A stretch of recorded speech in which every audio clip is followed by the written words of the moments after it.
Bonjour, bonjour tout le monde, j'espère que vous allez bien. Moi, je vais super bien comme d'habitude. N'oubliez pas de partager, de liker et de vous abonner dans les histoires d'Akuma. Et surtout, je sais que ça ne vous coûte rien du tout, mettez le pouce en l'air pour encourager les histoires d'Akuma. Comme je vous dis tout le temps, ici, à travers nos histoires, nous apprenons les leçons et les morales de la vie. Alors, encouragez la page. Aujourd'hui, on va parler de l'histoire de Marcel. Voilà, Marcel. Elle venait d'une région de l'ouest de Cameroun, donc précisément de Tchang.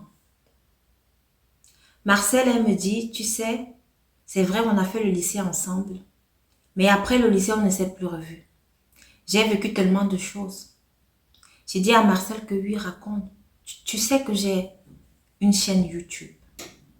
Marcel qui me dit, ah bon? Je dis oui, moi je raconte les histoires là-bas pour pouvoir aider peut-être ceux qui sont dans des problèmes ou alors ceux qui ont les yeux fermés à pouvoir détecter certaines choses rapidement et à pouvoir tirer des leçons. C'est comme ça que Marcel me dit, ok, je vais te raconter ce que j'ai vécu. Marcel, comme je disais, elle m'a dit, tu sais, mon amie, ma camarade du lycée, j'ai été mariée à un monsieur qui venait aussi de l'ouest, précisément de Tchang, comme moi. De l'ouest du Cameroun et de Tchang. Tchang, c'est une ville de l'ouest du Cameroun.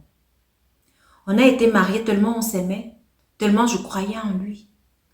Mais le comble de tout ça, mon ami, tu sais, c'est que ses parents ne m'aimaient pas. Sa famille ne m'aimait pas. Mais ce que mon mari tout le temps me disait, c'est qu'il m'aime.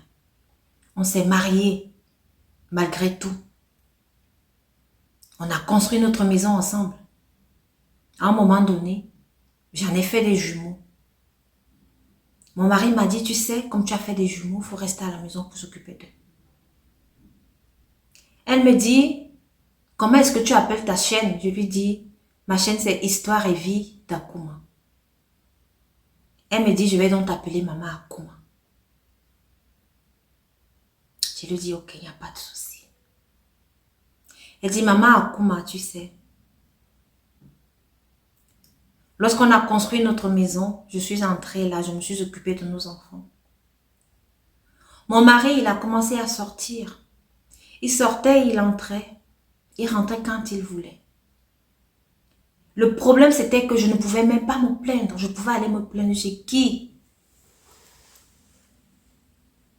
Étant donné que ma belle famille ne m'aimait pas. Étant donné que le père de mon mari me détestait, je ne sais pas pourquoi. Je ne sais pas ce que je fais à ces gens-là. Je ne sais pas si c'était le fait de me voir avec mon mari, parce que nous, on s'amourachait partout. Hein. On était toujours là à la maison, on mange, on rit, on tape les commentaires, les divers et tout. Comme ils voyaient cela, ils se disaient que non, j'ai envoûté leur fils, j'ai envoûté leur frère. Mais pourtant, je n'ai rien fait de tout ça. Mais pourtant, je m'entendais très bien avec mon mari. Mais pourtant, j'avais trouvé l'âme sœur. Marcel me dit, mon ami, tu sais ce qui s'est passé? J'ai été mariée à mon mari pendant 8 ans. Nous avions été ensemble pendant 15 ans. Mais nous avions fait 8 ans de mariage. Pendant ces 8 ans de mariage, il a couché avec toutes mes sœurs pendant 8 ans. Marcel dit, un beau jour, elle était à la maison comme d'habitude pour s'occuper des enfants. Elle voit son mari qui rentre à 1 heure du matin et demande à son mari parce qu'elle a attendu toute la nuit. Elle se disait que quelque chose est arrivé à son mari dehors. Parce que son mari n'a même pas appelé. Son mari lui dit que, mais tu t'inquiètes pourquoi? Je suis sortie avec tes sœurs. On est sortis. Vous savez le comble de tout ça? Mon mari, il a mis enceinte une de mes sœurs. Elle est tombée enceinte. Lorsqu'elle est tombée enceinte comme ça, elle a gardé la grossesse jusqu'à 5 mois. Et c'est à 5 mois que ma soeur s'est décidée à aller enlever cette grossesse-là.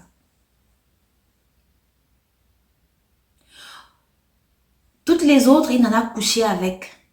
Il y a eu une des deuxièmes de mes soeurs, ce qui l'a sauvée après, parce qu'elle aussi, elle a couché avec mon mari.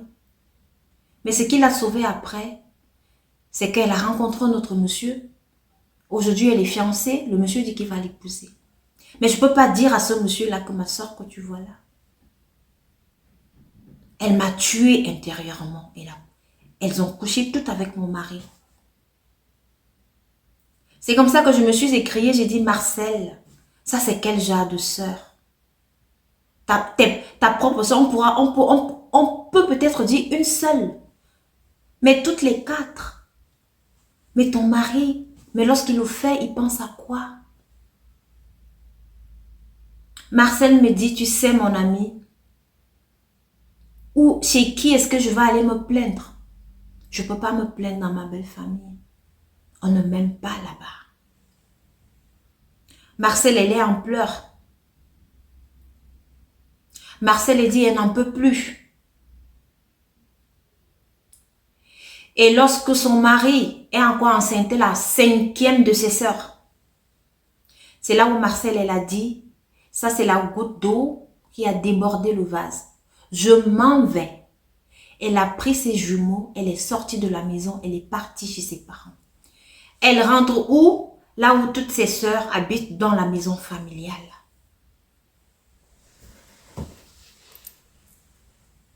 C'est grave.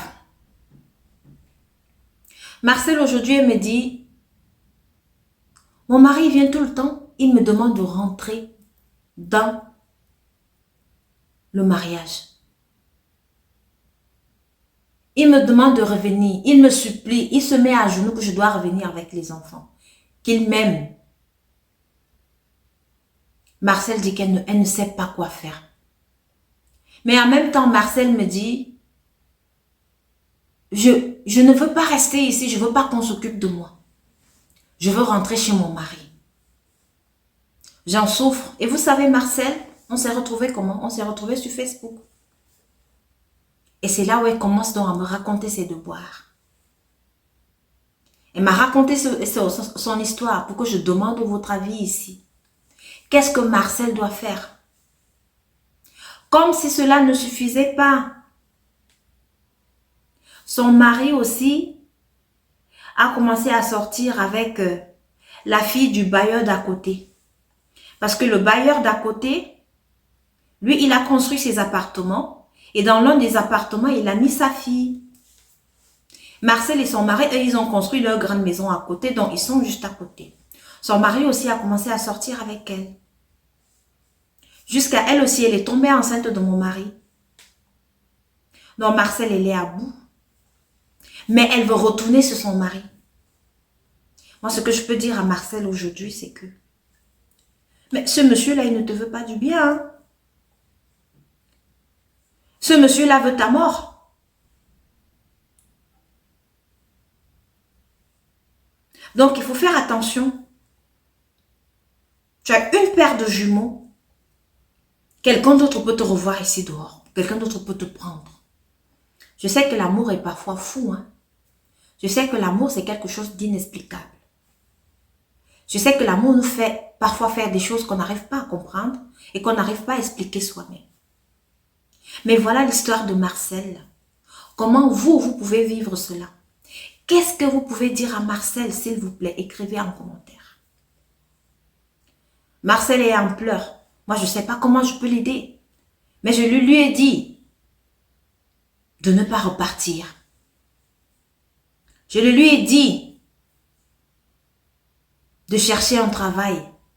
Marcel, aujourd'hui, elle a une maîtrise en sciences politiques.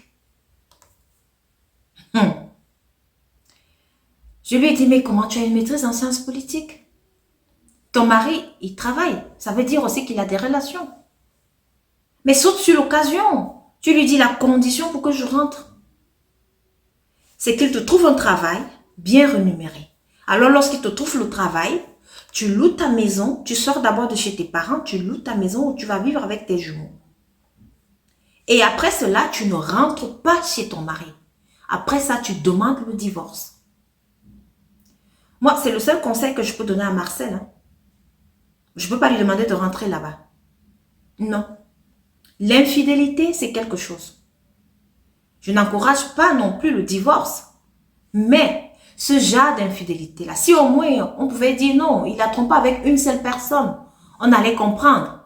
Mais plusieurs, toutes ses sœurs, même la fille du bailleur, il fait des grossesses par-ci, par-là. Mais là, c'est abusé.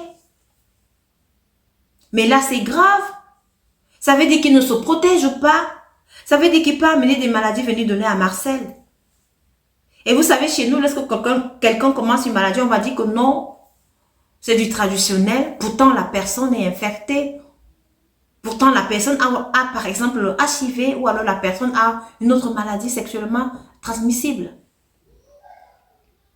Donc, voilà l'histoire de Marcel. S'il vous plaît, donnez-lui des conseils. Elle en a besoin. Merci de m'avoir écouté et rendez-vous à la prochaine vidéo. Et surtout, mettez le pouce en l'air pour encourager les histoires d'Akuma. Tirez votre leçon de morale. Merci.